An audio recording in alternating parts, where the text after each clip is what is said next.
እዚ ድምጽ ፖሊስ ኤርትራ እዩ።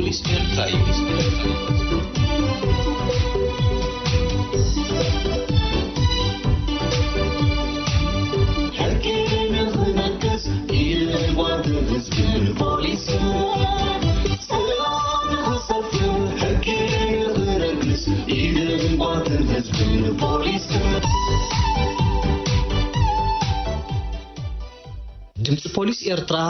በህዝባዊ ርክባት ፖሊስ ኤርትራ ወትሩ ሰንበት ካብ ሰዓት 10 ክሳብ 10 ፈርቃን ቅድሚ ቀትሪ ዝቀርብ ኮይኑ ሶሉስ ምሸት ሰዓት 8 ኣብ ሬድዮ ዛራ ዝድገም መደብ እዩ።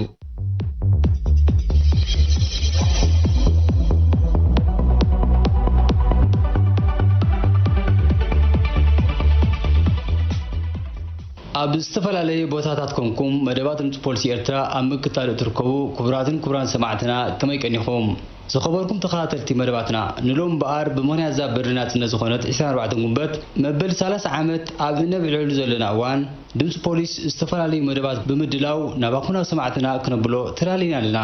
ሩሑስ በዓል ናጽነት ንሙሉእ ህዝቢ ኤርትራ ክኾነሉ እናተመነና ከምቲ ልሙድ ብዜና ፖሊስ ክንፍልምና ሰናይ ምክታል።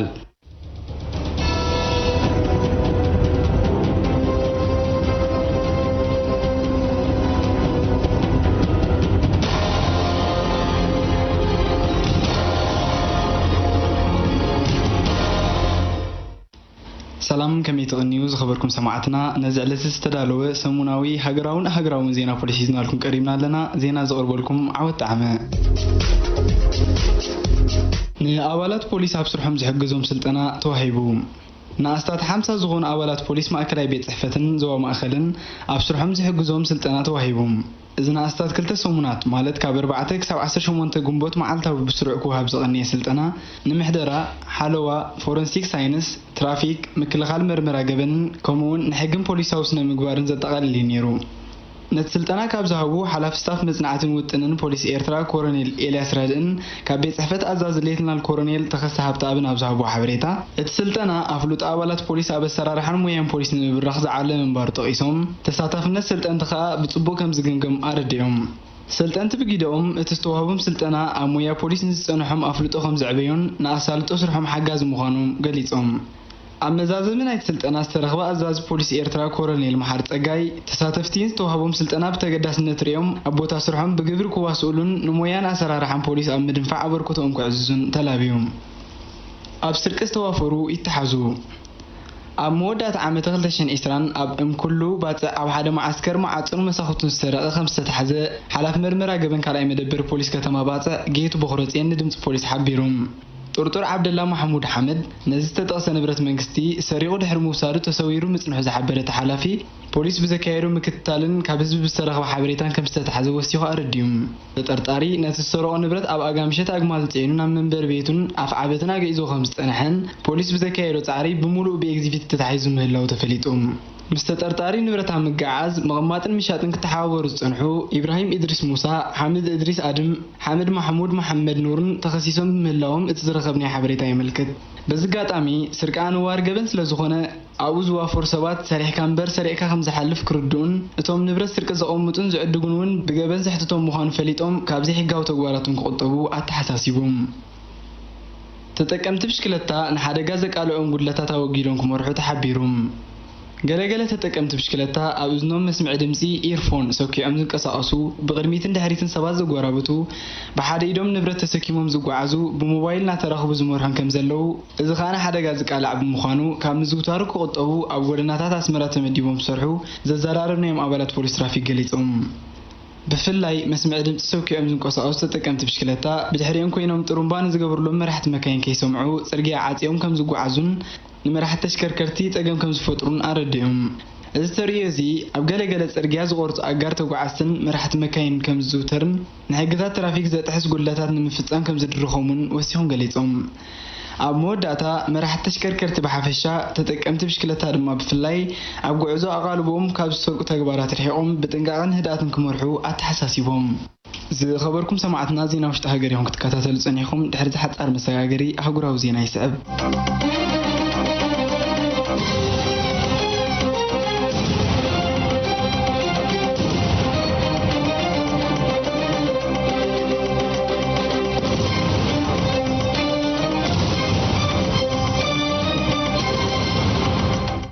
ኣብ ሪዮ ዲ ጄኔሮ ምስ ነጋዶ ዕፅፋር ሳብ ዝተገብረ ምልዋጥ ተኽሲ 25 ሰባት መይቶም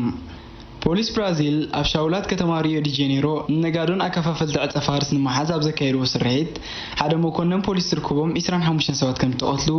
ካልኦት 6 ድማ ኣብቲ ከባቢ ተሓቢኦም ከም ተረኽቡ ካብቲ ሃገር ዝተፈነወ ዜና ገሊፆም እቶም ኣብቲ ስርሒት ዝተቐትሉ 24 ነጋዶ ዕፅፋርስ ናይ ፖሊስ ሄሊኮፕተር ትሒታ እናበረረት ናብቲ ሓቢኦምሉ ዝነበሩ ሻውላት ምስ መፀቶም ካብ ናሕሲ ናብ ናሕሲ እናዘለሉ ክሃድሙ ተራእዮም ምንባሮምን እቲ ዜና ወሲኹ ኣረድዩ ፊሊፕ ኩሪ ዝተባሃለ መርማር ፖሊስ ድሕሪ ፍጻሜ ኣብ ዘካየደ ጋዜጣዊ ዋዕላ እቶም ዝተቐትሉ ጥርጡራት ዘይኮኑስ ብሙሉኦም ኣከፋፈልቲ ዕፅፋር ዝኾኑ ገበነኛታት እዮም ነይሮም ንኣባላትና ክቐትሉ ይኽእሎም ፈቲኖም ስለዚ ብጀካ ምቕንጻሎም ካልእ ኣማራፂ ኣይነበረናን ክብል ገሊጹ እቶም ገበነኛታት ናብ ኩሉ ኩርናዓት ፋሒሎም ምስ ሃደሙ ብዝለሓመ ጥዑቕ ተኽሲ ኣገልግሎት መጓዓዝያ ባቡር ምድሪ እውን ንውስን እዋን ኣብ ርእሲ ምትዕንቓፉ ክልተ ካብ ሰራሕተኛታቱ ብበራሪ ጥይት ተወጊኦም ምንባሮምን ፊሊፕ ኩሪ ኣብሪሁ ፖሊስ በቲ ስርሒት 16 ሸጓጉጥ 6 ጠባናጁ ሓደ ሰብ ማሽንጋን 12 ቦምባታት ኢድን ሓደ ግንጽልን ኣብ ትሕቲ ቁጥጥር ክእትዉ ክኢሎም እዮም 8 መዓልታት ዝዕድሜና ጥላኽ ዝሰርቕ ዝፈተነ ሰበይቲ ተቐይዳ ኣብ ከተማ ኦታዋ ካናዳ 8 መዓልቲ ጥራይ ዕድመ ንዘለዎ ናፅላ ክሰርቕ ሓሊና ኣደን ህፃን ናብ ዝነብሩሉ መንበሪ ብምኻድ ፈተነ ዘካየደ ሰበይቲ ኣብ ትሕቲ ቀይዲ ክትኣቱ ከም ዝኽኣለት ሰብ መዚ ፖሊስ ርእሰ ከተማ ገሊፆም ብመሰረት እቶም ሰብ መዚ ጥርጥርቲ ኒኮላስ ሻንክስ ኣቀዲሞም ምስ ኣደ ህፃን ናብ ምሕዝነት ዝኸደ ምቅራብ ዝነበረን ምንባርን ጠቒሶም ጥርጥርቲ ሰዓት 1:40 ድሕሪ ቀትሪ ናብ ቤት ግዳይ ድሕሪ ምኻድ ነታ ኣደን ምስ ኣብ ቤት ዝነበሩ ፈተውትን ፍሊት ብዝመስል ዓይንቲ ዘጥቅዕ ባእታ ተጠቒማ ካብቲ ገዛ ከተሳጉጎም ምፍታና ገሊፆም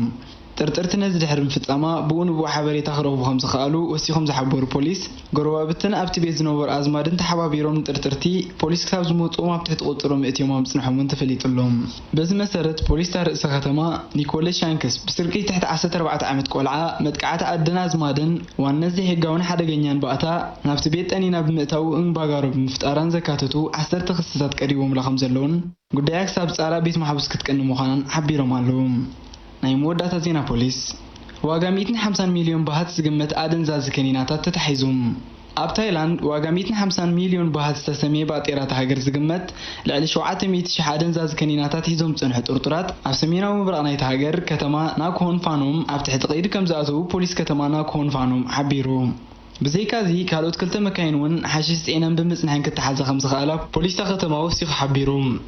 እዞም ብኮንትሮባንድ ካብትን ናብትን ከተማታት ዕፀፋር እስከሰጋግሩ ዝጸንሑ ጥርጡራት ወዲ 26 ዓመት ኑሩት ምንፕሮም ወዲ 36 ዓመት ሱፓራብ ራክሳፋንን ወዲ 33 ዓመት ካላርም ፍሮምላኦን ካብ ከተማ ሙክዳሃን ክኾኑ ከለዉ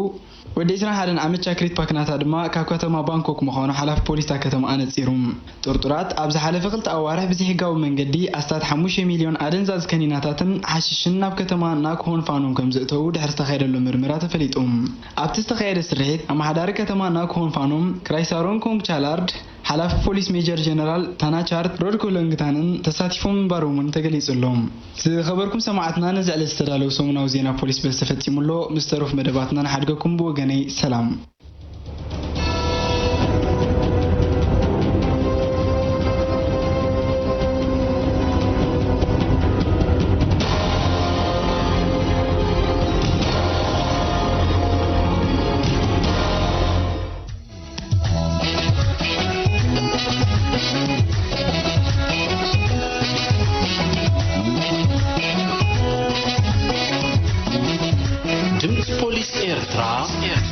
بملأ حزب إرترا أو وشتنا وطعن زركر مسجانو أمارات حيلتات مفلحال وقعنا مبدل 30 عمت معرفنا وطنتنا أبقى عنا يوهانا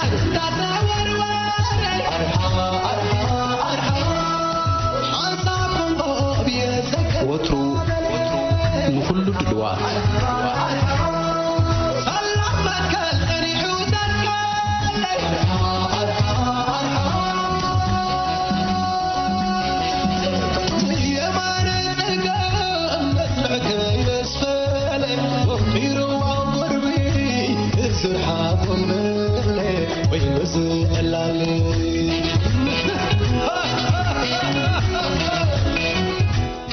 ኣብዛ ሓለፉ 30 ዓመታት ፖሊስ ኤርትራ ዘካየዶም ጥፈታት ኣብ መዋሓስን ሰላም ጸጥታን ሕብረተሰብ ኣቃይልካ ዝረአ ይኮነን ነዚ ብዝምልከት ካፒቴ ብርሃ ዘካርያስ ዘዳለዎ ፖሊስን መስርሕ ዘይቋርጽ ስራሕን ዕብየትን ዝብል ጽሑፍ ኣቤል አብርሃም ከቕርበ እዩ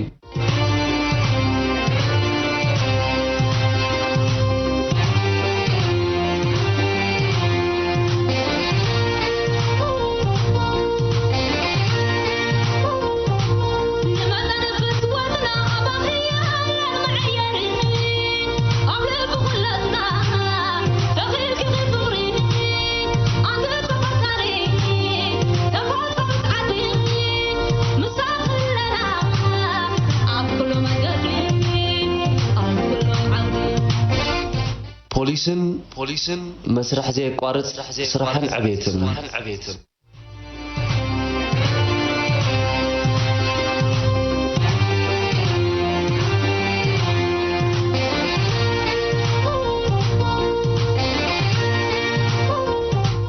ኣብዚ መበል 30 ዓመት ጽምብል ናጽነትና እንብዕለሉ ዘለና ቅንያት ምስ ሰላምን ጸጥታን ሕብረተሰብናን ህዝብናን ብዝተኣሳሰር ከይተጠቕሰ ክሕለፍ ዘይግብኦ ጉዳይ እጃም ወይ ተራ ፖሊስ ኤርትራ እዩ። ምኽንያቱ ሕግን ስርዓትን ናይ ምኽባር ንጥፈታቱ ወትሩ ኣካል ናይቲ ዓመት መጸ ዝኽበር ጽምብል ናጽነት ኤርትራ ብምዃኑ ፖሊስ ሃገር ኤርትራ ካብቶም ንኤርትራ ዝገዝኡ ባዕዳውያን ገዛእቲ ዝመስረትዎ ፖሊስ ብተልእኾታቱ ይኹን ዕማማቱ ዝተፈለየ እዩ። ፖሊስ መንግስቲ ኤርትራ ብቐንዱ ሰላምን ጸጥታን ሕብረተሰብ ወይ ህዝቢ ንምሕላው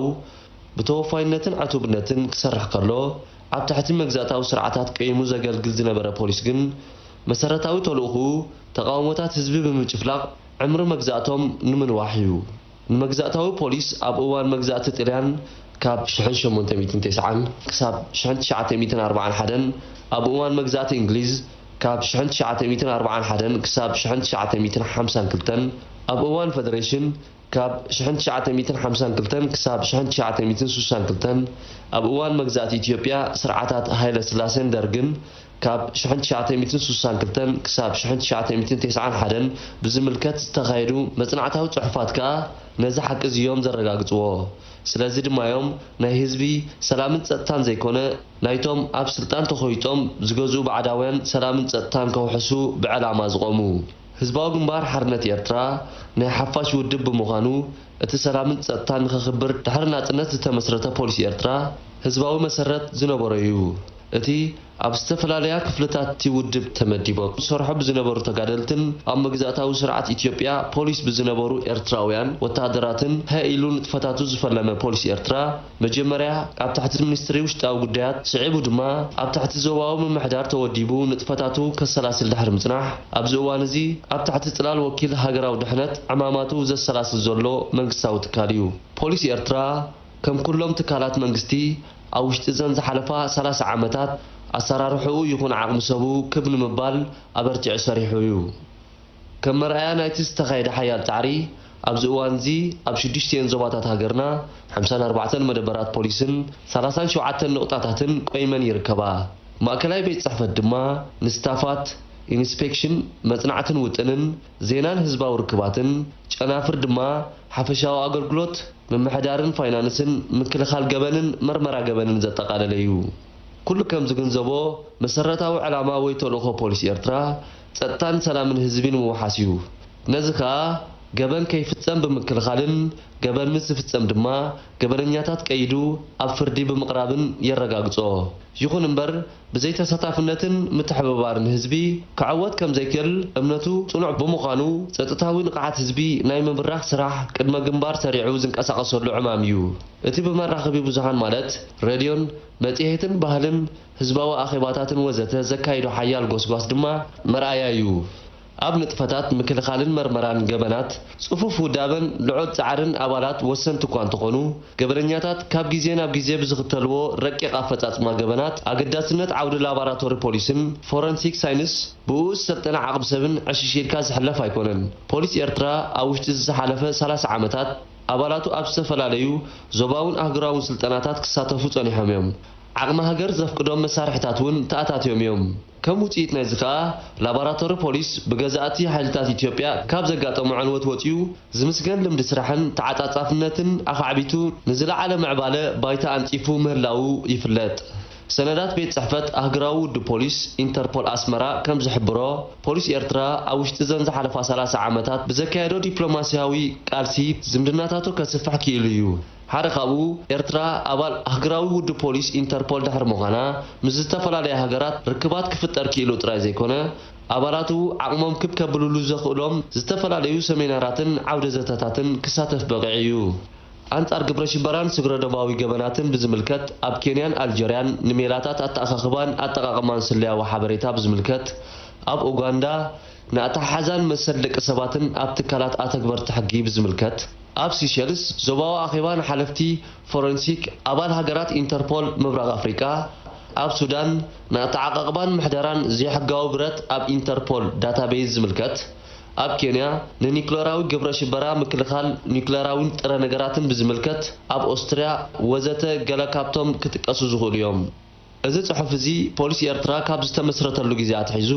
ክሳብ ሕጂ ንዘካየዶ ንጥፈታት ብኸፊል ንምንጽብራቕ ተሓሲቡ ዝተዳለወ እምበር እቲ ብጨናፍር ስታፋትን ዞባታትን ዝተሰላሰለ ዕማማት ኣዝዩ ዓብዩ ፍጻሜታት ብኣሃዛት ኣሰኒኻ ከተቕርቦ እንተፈተንካውን ከም መጽሓፍ ዝድረስ እምበር ኣብ ውሽጢ ሒደት ገጻት ንምቕራቡ ዝከኣል ኣይኮነን በዚ መንጽር ክርአ ከሎ ፖሊስ ኤርትራ ሰላምን ጸጥታን ሕብረተሰብ ንምውሓስ ኣብ መስርሕ ዘይቋርጽ ስራሕን ዕብየትን እዩ ጸኒሑ ክቕጽል ድማ እዩ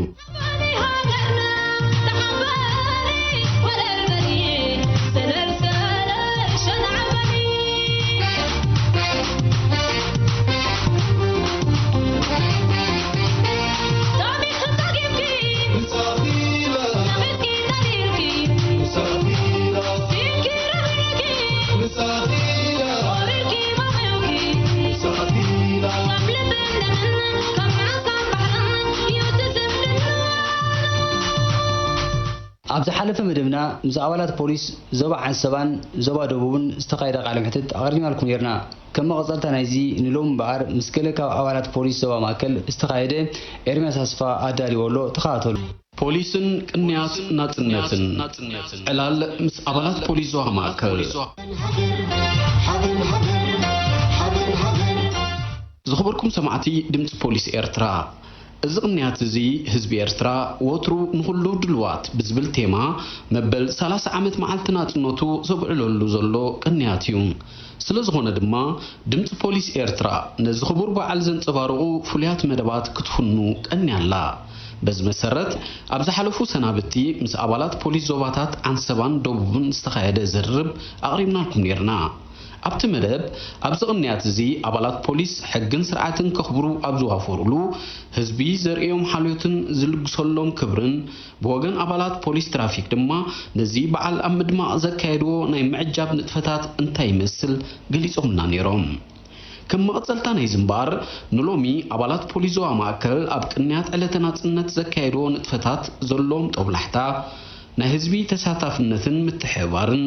ዘካየድዎ ትራፊካዊ ስራሓትን እንታይ ይመስል ብሰፊሑ ገሊፆምና ኣለዉ እቶም ዘዘራረብናዮም ኣባላት ኣዛዚ ካልኣይ መደበር ፖሊስ ካፕቴን መሓሪ መብራህቱ ኣዛዚት ሻብዓይ መደበር ፖሊስ ካፕቴን መሬም ጣህር ካብ ፖሊስ ትራፊክ ድማ ካብ ክፍሊ ሓደጋን ምርመራን ኮፕራል ዳዊት ተስፋ ሚካኤል ከምኡውን ሞተረኛ መሐመድ ሓምድን እዮም ናብቲ መደብ ከብለኩም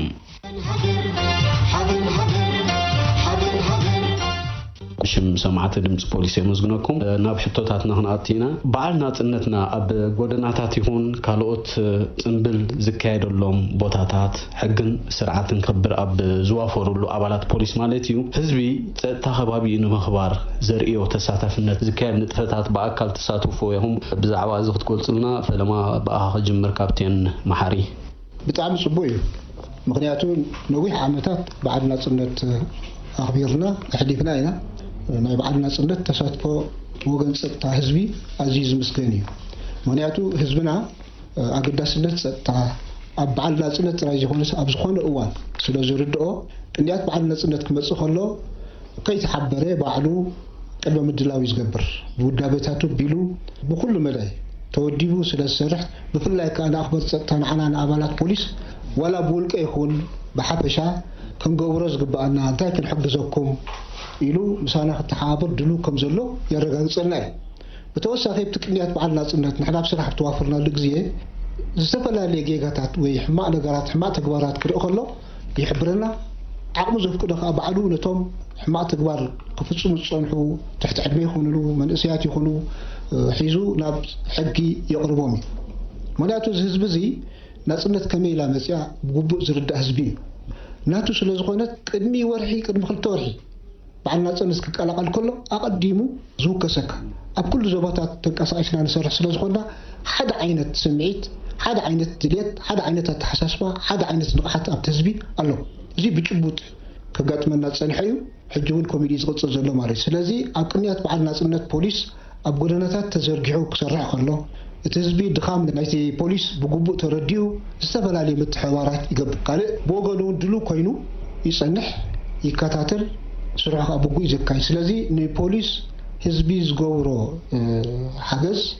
زي الكاقلص زودا يكونن مالت سلازي بتعم صبو عزيز مسجن نمصاول كم تزلو كقصل لوبا زدليو أيكونن مالتي. بتهزبها بوليس زلو خبري بوليس زلو أمنات أفتي كنيا ناتنا فتي قبل مكلخالن حدقاتها مكلخالن زقبرو متحوار كمية تقول صو. ماشيو استفل عليه حجزاتي زبر كترنا تهزب مالت سلازي دليس كزود أيكونن تصادفو نخبط ستا كله نخبط ستا مالت أبالات بوليس ترى أيكونن قالوت أكلات ستا مسانا خوينهم تواحدهم توديبهم حالتات مكلخال مش تاو ستا كله توديبو أب صبياتات أبغوناتات تزرجعوا سرحوا ككايد كله تزبون نزي ترديو تسقى مكان جر انت له إليز حتى كاي حق زلكاو بعلو ما يمس بعلو أخلي يمس تفلا لي حق زات قبل الكا حزبنا أب زقنيات بعلنا نتلا ولا يكون لكم قبل الكامت بزح بعلات وبزح صراحتي ناي ستا مخبار إذا كاين أب زقنا أوان تناي تبوليس وإذا كل أخبار ستا وفيرلو زول علامة بقبض لازم ردا التهزبي نسخة زي تصبح على حاسبه زدلي كان جر حجز يقبل الكلام سلزي الزيو زمسجن أبركتو يخجبت صنيعه بحجون كم خمس جبر رد نجاري كابتن مريم طهر توصل أنت لك بزي كبهال صنح رأيتي تزاتفنتنا هزبي يكون توفاينت أبعلنا تنت زريو المجلس كاب محدارات كبابي أتحيسكا مدلاوات قبروا لي تهزبنا مالتي تصدقون وحاسيخون كبابي إنه مكتتال بعلون مدما بتوقسوا زنات إن تهزب منتاي متيو مسواتنا يدق أزمة مخانوس لذا أمن إذا هزب زي زعما عالتزي أبهنك أو تأيد الصبايا سلازي كابتمو محدارات كبابي تحيسكا محبرات بمولان أبت خبابي زلو هزبسي بمولو بثو الدابيتات بيلو نتسقطو كم يجرو يوحسيو لعلن تحت نزبل أب كتما يخون أب قطرات يخون سلازي تساتافنتنا هزبخون رؤيو خلنا قليل يكونن زلنا أوان كلنا هم نجنزبو حمام كورونا فيروس أب عالمنا أصح في حبل زلو أواني مو بتحد وجنكا مبل 3 عامات معلتنا تنتنا نخبروا له زلنا أوانيو نزغلتيو أتأميركم نبهزبي ويون نقبلات بوليس كتم حلال فوق تدليو ملقتي أدلكوا شبو لو معامت مبر 3 عامات بعدنا صنعنا خلينا نخبر كلنا كابتن قالوت زحلفنا بعدنا صنعات بلي زبلي بلي زبلخ أنتايو بعلم درجة بزح حدقات زقات مزلو تلابعي حمام كورونا فيروس بمهلاوي مالتي سلازي حزبنا نزي أب قمت بمتاو اتي بعل كم ناي قدم زي كونس تتنقيقو بدلاوات غيرو اتي ممرحتات ناي مينستر تاعنا اخبيرو بعلو كخبر كم زلو قال بوزح نغرات ناي حبس مجلسات اندا تتقمنا اينا تبعنا نكايدو نيرنا لو مغن نزيتات كم زي فكر تخونتات اب قمت اتينا تتنقيقنا ممرحي ناي مينستر تاعنا كمالو زغبوم نغرات امالينا إناتي بعلنا خنكايدو زلنا مالتي نزي أب قمت بمئتاو بوغن أبالات بوليس يكون كالي بفلاي أبالات بوليس كا نزي أبنت كوينو مشفنا أبن أفنشان غيرهم تتنكيهم صرحوا خمزلهم الصوم أبنت كوينو نتحزبك الرأي وخمزلهم حزبك بفلاي كامل إسيات أبن إسيات بزح شيلة النتات معزب سلازلنا أبنت أويام كوينهم نتي زلو صقام أب قمت أتيوم اتي بعلنا صنت أم مخبار صدتا يخون أم كل خال لا يزحمام زي يخون بقبوك التحاوروا يلاو مالت رأي مبل 3 عامات فلويز قبرو كابتي خال عامتات بسنك زي حمام زي علم ملو يرقف مهلاو فتيرو زلو سقعات كا نرئي لنا نحنا ون أكالو سلو زخونا زي حبرات السبنا خنقحالو قبا اتناي مفنتات يكون كالي زوهب ممرحتات ناي متكبار بزل على خسرحالو قبا بعلنا تنت كمتنا يقدم نبعلو زنبرنا تحقاقفنا ديو كالي ديو أي كفقدنيو بمنستر تعنا زوهب ممرحتات خبر كخلالو حزبنا مالتي وخم أبالات بوليسون أكالو سلازخونو وأفتي حزب زلو سلازوفر اتي بأبنت كرأز قبا بعبي وخاني أبزي وأنا زي نقول أنت تتصابؤات نزمت حزبنا خاني دلو كينو كمكتو خم قدامي زلابو مالي كابتن محاري مبرهاتو همون كابتن مريم طهر بسم سمعتي دمت بوليس دقيمنا نمزقن روحس كنيات بعلنا تنت قبرلنا نقولنا راي حج دما أبلات بوليس ترافيك زوما مأكل مسانا أدلو اسماتهم زلو بوتا سراح كلالينا كوبرال لاوي تسامي كال بهال أبال بوليس ترافيك زوما مأكل كفل حدا كان مرمران محمد حمد بهال أبال بوليس ترافيك زوما مأكل موتوريستا أدمين أخبيركم أبز مركبكم بش مسمعات دمت بوليس مزقن كلنا هم نجنزبوا أبالات بوليس ترافيك بكنياتنا تنت دحنا ترافيك نمحاس مدبات نمدمع كمون نيم عجاب نتفتات تكايديهم وترمو كمي تقول توز بتعمي صبو بكنياتنا صنت نوح سريحنا لندينا حدا حزبنا أب معلتنا صنت سريع قوت خلو نبوليس ترافيك وين نبوليس كستا زي كونه زدلي بعلو تسريع بسنه سرعات غير خيدمو نمعجاب تباحيلي نقرب دامبر لعلينا لعلت بوليس ترافيك كويني تي حزب زقرب مالتي مخنياتو نعسها تصقع بزي نعسها خمس قبر كتبل اي تقلني خا مخنياتو بعلنا صنت قاب منتاي خمس مسا سلازفلت عبي هي بناي سواتنا سلازخونه رزين ملقته سلازلو ات حزبنا خاب غزو وصا زي كونه بعلو وصيو اب غدناتات كسلف كله نحنا خا اغون لغون نخم مترنياتات كنا نعجبو خلنا حبنن كرعاتين يتسمعنا مالتي زخونه نزتا خل نخالو خن بل نحذا هليو بعلو حزبنا بعلي زكالا خلو مالتي تسقع علي سخا حلفلي سخا خمس قبل فلا يبزي كارنيفالات كنمرح كلنا بتحمي زنقات نختعجبو يدفافا مالتي ايكونن ساعات كسرح ملو معلت ملو ليت سريح خاوين غاي تدكمني خدخا ما يسمع كاني حزبنا خمس نبل زلنا ازينا حقوس ليس لزلو بخمس خغلص خل مالتنا حزبنا زعنقو فوق تريوتات الله دفتلا يبزقنيات ناتنت بدهت እኮ አለው قبل ما يخلني ሓደ ተርእዮታት አለው እንታይ ተርእዮታት ኣብ ግዜ መስተ ሰቲኻ ኣብ መዓልና ጽነት ሓጓስ እንዲ ኣብቲ ተሓጓስ ክትሕጓስ ከለኻ ሙሉእ ሓጓስ ክገብረልካ ሰቲዮም ኣብቲ ማእኸልቲ ህዝቢ ከኣቱ ከለው ቁርብ ራብሻን ገለመለን ገብሩልካ ሞ نزيهم حجي تهزبنا بانا خيب صحويني اليوم منديو بزخونه جن قرب نجزيو خستايك بلوخا قلو تزي لكن بدها عنق فتاتي لك قلصو اي قلني عليه كفرال داويت كبزي توسخي تلك توسخنا تيدما مزي حجي مبر 30 عامت معلتنا سنتنا ابالات بوليس ترافيك ابزغورو باترولاو سرحات بتوفاينت يوم تسرحو مخنياتو ناسنت انتاي مخانا سلدفلت حزبنا ولا ابالاتنا بصبغ صراحة مسرحوا السراح بثلاثة شفتوا كواد السراح انتقونا كل شيء فتوى تقطعت الدمج حفاش إرترا استمد بالنا ساعات أخيلو نيلو مشفنونا أبزهم زازمنا لو عمزلو ليت إنا تمننا سنبتكم بمعبل فنوة بصهم سنحنا أوادي مدف نقصت أزي برهانة مس ناي تكنيك بعد المويا بسرات أجاز قبل مهانينا عوضنا حفاش